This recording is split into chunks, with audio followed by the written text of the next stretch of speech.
Hey guys, this is Eric with Pixel Rookie, and this is the 4th episode of our story about the colonists of New Raleigh 2.0. Last episode, they barely survived a toxic fallout because of their poor preparation of food supplies. They were fortunate enough though because the toxicity subsided and wildlife returned to the valley to be hunted.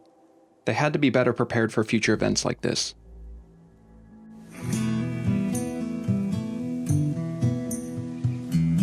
The first thing they needed to do was increase their growing zones to produce more crops. While laying out the growing areas, a transport pod crashed near their base. Hoff immediately recognized the survivor to be his father. Hoff rescued him and brought him into the base where he went to tend to his wounds. Sadly though, he was too hurt and didn't even survive the first night. A new grave was placed for his father to be laid to rest. A heat wave came through around the same time. This meant that they didn't need the heaters anymore, so they'll deconstruct those and use the materials to build some air conditioning units.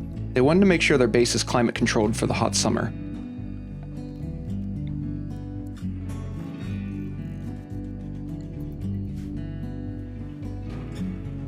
Later that day, Hoff broke down into a catatonic state and was rendered completely incapacitated. The brief moments of joy from reuniting with his father were crushed by his immediate passing away, and he was not able to handle the sadness from his loss. Hot Dog went ahead and buried his father in the cemetery outside. They're still working on removing all the wooden walls and replacing them with stone ones. The following night, they were attacked by a raid. This would be a good opportunity to test out their new defenses. The firefight began and obviously was taking some fire.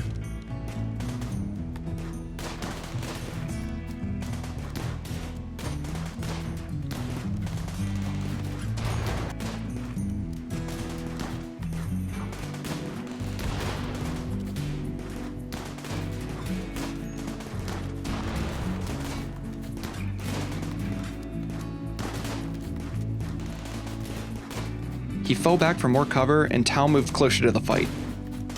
Right then, one of the turrets took too much damage and exploded, causing a chain reaction of all of them being destroyed. Fortunately, obviously was out of the way and didn't get hurt. He and Tao took out another raider, which caused the rest of them to flee. They chased after the remaining men. Knocking one of them unconscious, they proceeded to capture him as a prisoner. One of the other men escaped, so Fravatar obviously knocked out the other raider and captured him as a prisoner too. Lee fell down from his injuries and needed to be rescued. They noticed that there was one more survivor from the raid at the entrance, so they captured them as well.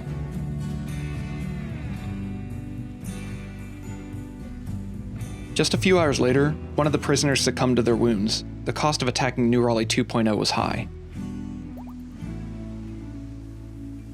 The men worked on repairing their defenses for future raids. There were still improvements that could be made there. More graves were dug for the fallen men.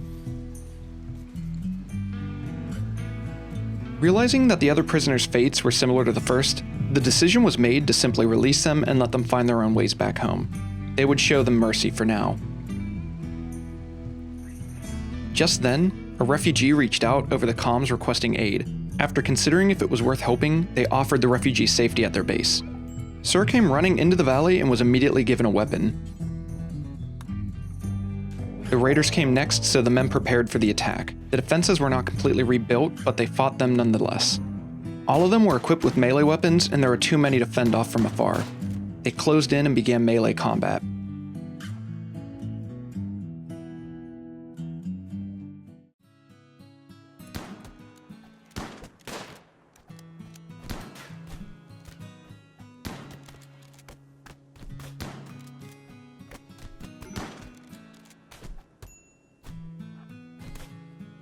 Smonk hurried to the front entrance and helped fight off the tribesmen, and they began to flee. Fravatar and Smonk chased who they could down and rescued their fallen men.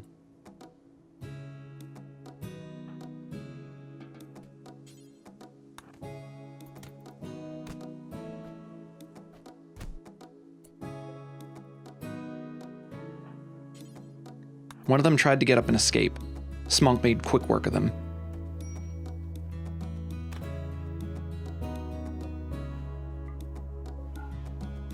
Smonk frantically tried to tend to everyone he could. Their medbay was completely full. There were too many injuries and too few people to help, and that's when Tao died from too much blood loss.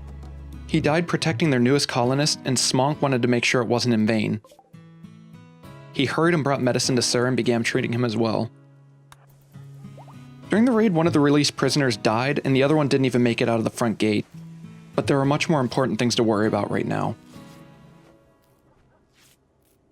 Another tomb was being dug into their crypt for Tao to be laid to rest. That evening, Sir's wounds became infected with disease.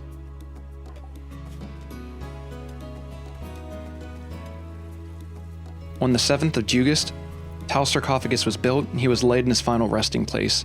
Only one of the original 3 crash-landed survivors were left. A wildfire was started and it was spreading through the valley, killing off all the vegetation outside of the base. They needed to make sure it didn't get past their walls. That same night, Sir died from his infected wounds. At that moment, it felt like Tao's death was for nothing, but they had to continue pushing forward. More tombs were planned to be dug out. Even though Sir was only a member of New Raleigh 2.0 for a brief amount of time, he was still one of them. If that wasn't bad enough, a faulty wire in the kitchen exploded and caused a fire. Everyone got up quickly and took care of it.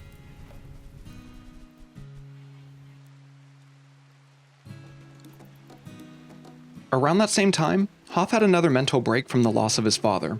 He couldn't stop dwelling on his death and took his rage out on their last pet husky, Big Boy. He immediately came back to his senses, though. Things continued to get bad as solar flares came through and disabled all their electronics.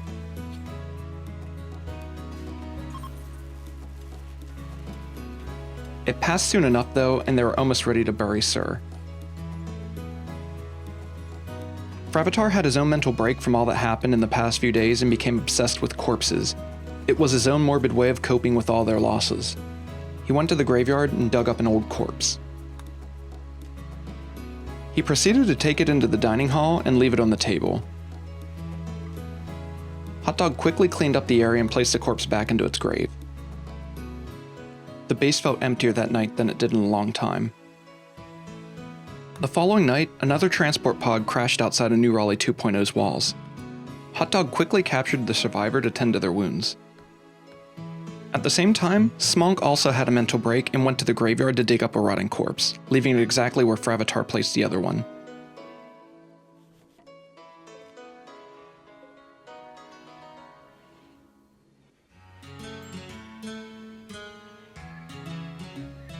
During all of this, Hot Dog took Sir's body to be laid to rest.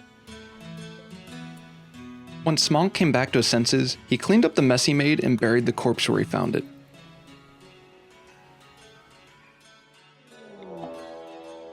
Just a few hours later, a raider prepared to attack them and their captive got a disease from their infected wounds.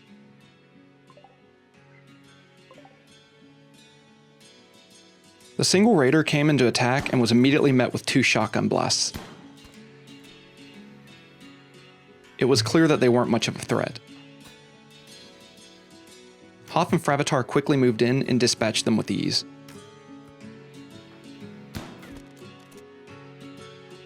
With so many raiders dying at their base, many more graves were dug up to get rid of the corpses.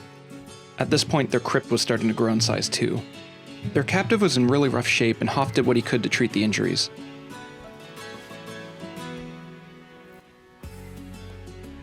That evening, they died as well. Hoff just wasn't able to do enough to save them, so he took their body out to be buried. The base was slowly being built out more when another raid came through from the tribespeople.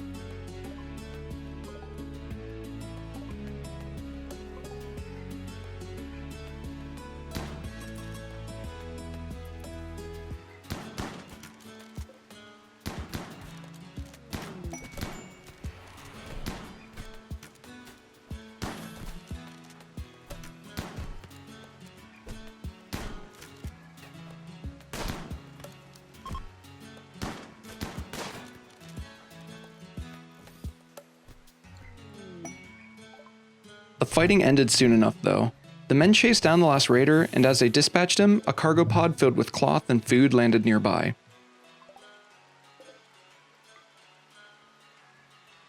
After finishing research on microelectronics, they thought it was time to research something more recreational. They decided to look into brewing beer next to help ease the tension from all that's happened recently. The larger growing zones were already paying off as their freezer was almost completely full. It was time to expand the storage space in the freezer to hold more food. While finishing up the work in the freezer, another transport pod crashed nearby. The survivor had great shooting skills and very high intelligence. They'd be a great addition to the colony if they could tend to their wounds and recruit him.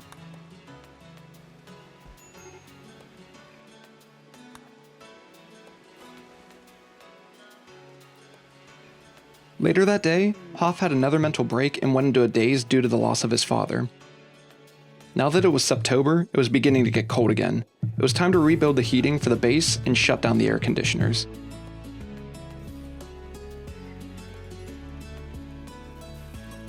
Hoff broke out of his daze and was so exhausted that he passed out in the middle of the hallway. He woke up and immediately got into a fight with Smonk. It ended quickly enough though, and they both got food to eat and talked it out, and then they both went into the medbay to rest up. Progress was slowly being made at New Raleigh 2.0, even though they suffered some more casualties. They were still pressing on. On the 6th of September, Smonk successfully recruited their captive. We'll name him after my brother's Discord username, Stompy. It's good to have another member join the colony. We'll end this episode on a high note with Stompy joining New Raleigh 2.0. If you'd like to become a colonist in a future Rimworld video, let me know in the comment section below.